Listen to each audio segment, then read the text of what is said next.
الله معكم أصحاب يسوع. الله دايما معنا.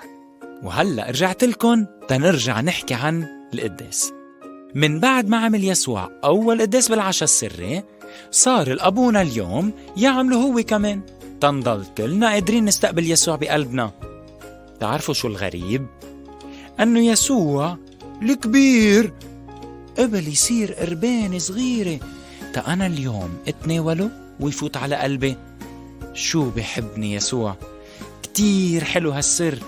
مشان هيك رح خبركن شو عملوا أنطوان وكلوي لما راحوا على القداس وكيف صاروا يحبوه أكتر.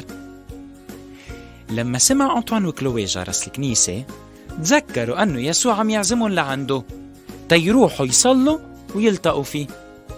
لبسوا تيابهم الحلوين والمرتبين وراحوا دغري. أول ما وصلوا فاتوا على الكنيسة، انحنيوا يعني وطوا راسهم وصلبوا ايدهم على وجهن لأنه يسوع موجود جوا. ولما بلش القداس صاروا يصلوا ويرتلوا مع الناس، لأنه هن عارفين أنه كل الملايكة tous les anges والقديسين بيكونوا كمان موجودين وعم بيصلوا معنا بالقداس. كل اللي بالسماء وكل اللي على الأرض بيكونوا عم بيصلوا بهيدي اللحظة.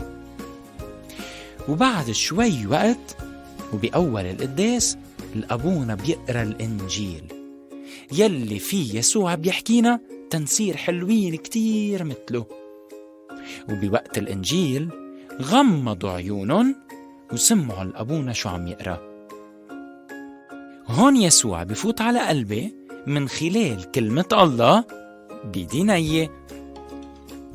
وبعدين إجا دور المناولة اللي فيه بيسكن يسوع بقلبي.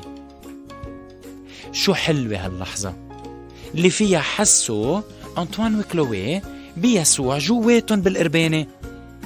هون يا أصحابي بيفوت يسوع على قلبي بالقربانة اللي بتناولها بتمي. لما طلعوا أنطوان وكلوي بعد القداس صاروا يسلموا على رفقاتهم والناس اللي بحبوهم، وإجوا كلهم على الكنيسة كرمال يسوع. شفتوا قالن القداس حلو كتير؟ بقلبه يسوع بيعزمني تصلي مع القديسين، تأسمع كلمته بالإنجيل، اتناول جسده ودمه، وسلم على كل الناس اللي بيحبوه.